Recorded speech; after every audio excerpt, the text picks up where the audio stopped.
ये क्या नाटक है यार। दिन भर ऑफिस बैठकर दिमाग खराब करो और फिर घर में भी आकर वही सुनो। पसंद के खाने की लिस्ट पकड़ा के जाते हो तो हम तो नहीं भूलते हैं कभी तुम्हारे पसंद का खाना बनाना, लेकिन तुम्हें कभी हमारी दी हुई लिस्ट किताबों की याद ही नहीं रहती है। अरे तो एक काम किया करें ना, हम ऑफिस बैठकर सारा काम छोड़कर तुम्हारी लिस्ट याद करने बैठ जाएं। तो हम भी तुम्हारे लिए कहो तो शेफ ही बन जाए। ओ बहू, ओ बहू, हाँ माँ जी। कुछ आवाजें आ रही थी, हमको लगा बुला रही हो। नहीं मम्मी जी।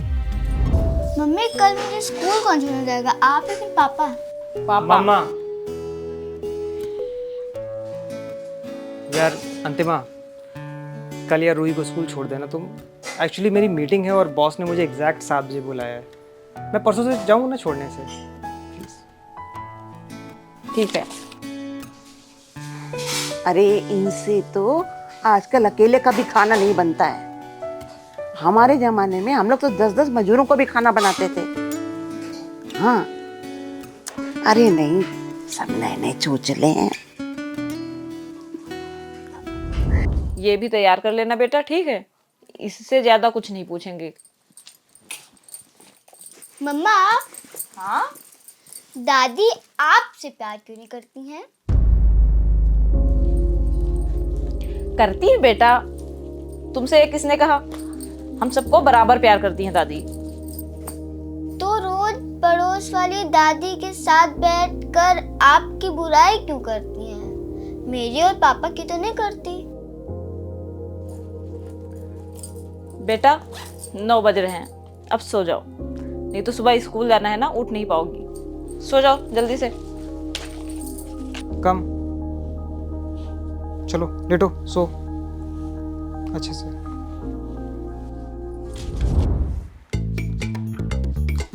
बहू, हाँ अरे कुछ चाय वाय मिलेगी? हाँ, बस लाई माँ जी चाय।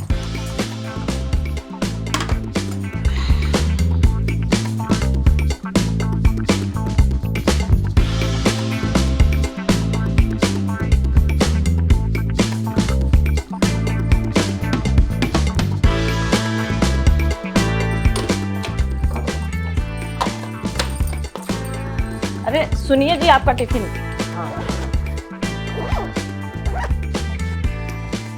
अंतिमा, कल के लिए सॉरी यार। आज मैं याद करके तुम्हारी बुक्स जरूर ले आऊंगा। मम्मी जी, हम रूही को स्कूल छोड़ने जा रहे हैं। बाय दादी। बेटा जल्दी जल्दी चलो, नहीं तो आज फिर स्कूल लेट पहुंचेंगे। फजा भी है जुआ जो, हवा भी है रवा रवा। ये मम्मी जी इतना तैयार होकर कहाँ जा रही हैं? कुछ बताया भी नहीं है। नहीं नहीं, पूछेंगे नहीं, उल्टा सीधा जवाब देकर दिन खराब कर देंगी। अंतिमा, जी आज मेरा खाना नहीं बनाना। आज मैं अपनी दोस्तों के साथ किटी पार्टी में जा रही हूँ। क्या? लेकिन खाना तो मम्मी जी सुबह ही बन गया, उनको ऑफिस जाना था। तो मेरे हिस्से का खाना बनाने के पहले मुझसे पूछना तो चाहिए था। आजकल की बहुएं, अनाज की तो कोई वैल्यू ही नहीं रह गई। कहाँ से आता है, कितनी मेहनत लगती है, कोई परवाह नहीं। अरे कोई बात नहीं मम्मी जी, वो खाना हम रात में खा लेंगे, खाना खराब नहीं करेंगे।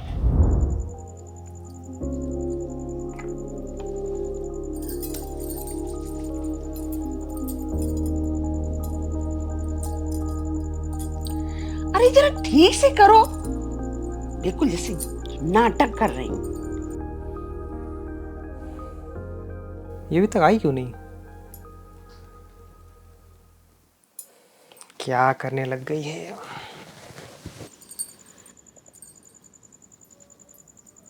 तुम जाके पढ़ो, हम मम्मी का सर दबा देंगे। अरे तुम सो जाके, कल तुमको ऑफिस जाना है ना, जाओ तुम सो जाके। अरे तुम जाओ ना, छोड़ो। 4 बजे तक पढ़ोगी और फिर सोओगी कब? सो उठ के तुम्हें खाना ही बनाना होता है। अरे जाओ अब।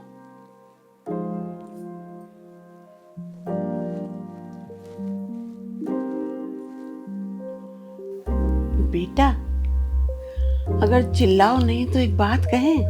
क्या हुआ मम्मी? आप ऐसे क्यों बात कर रही हैं?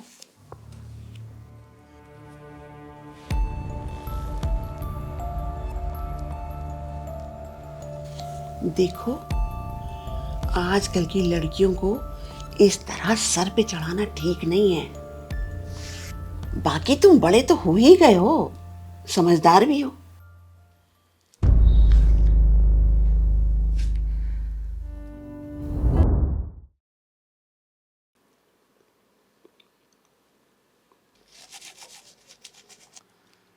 अंतिमा, तुम जल्दी ब्रश कर लो, फिर पढ़ाई करने बैठ जाओ। आज खाना मैं बनाऊंगा।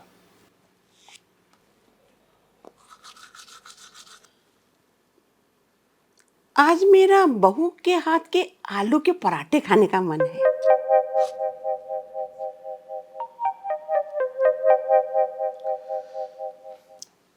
तुम ब्रश करके चाय पियो, तब तक मैं आलू चढ़ाता हूँ। आज मुझे पापा के हाथ का खाना खाना है। अच्छा, तो छोटी मम्मा को पापा के हाथ का क्या खाना है? जो मम्मा रोज बनाती हैं। ओके, तो आज आपके पापा खाना बनाएंगे, ठीक है? और मम्मा आलू के पराठे कल बनेंगे।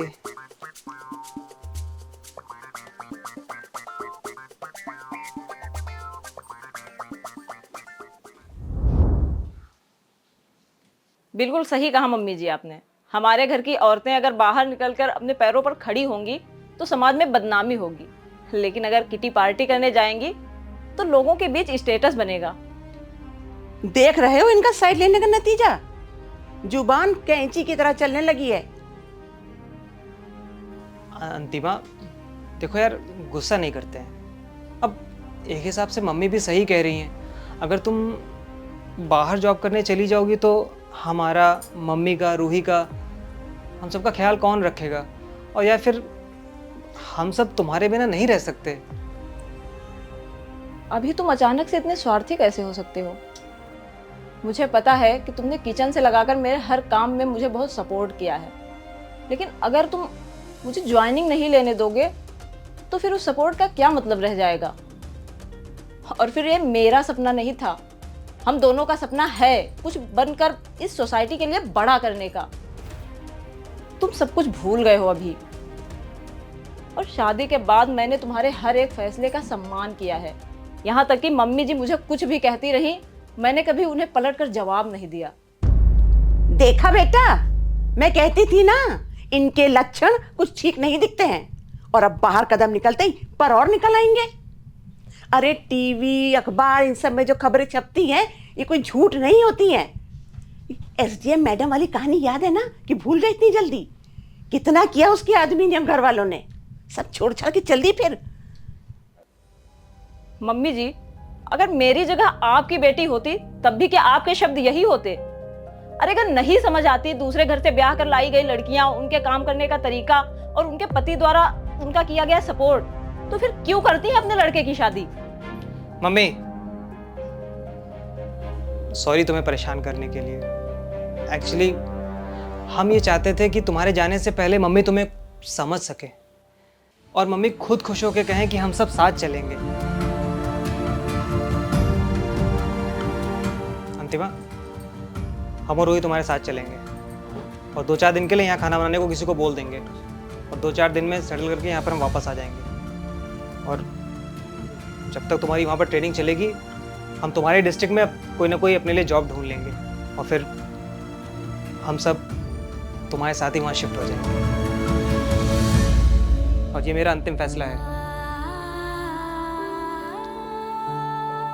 जाओ, सबके लिए चाय बना के लेके आओ।